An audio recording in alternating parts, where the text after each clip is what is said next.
अस्सलामुअलैकुम वरहमतुल्लाहि वबरकातुहू। दोस्तों, इस वक्त मैं अपने कैंपस में हूँ।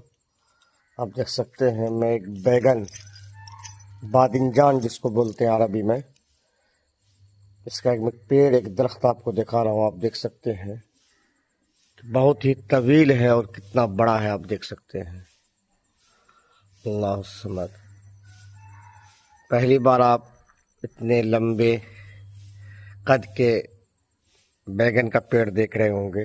आप देख सकते हैं ज़मीन से मैं यहाँ पे खड़ा हूँ, मुझसे भी 3 फीट ये ऊपर है। आप देख सकते हैं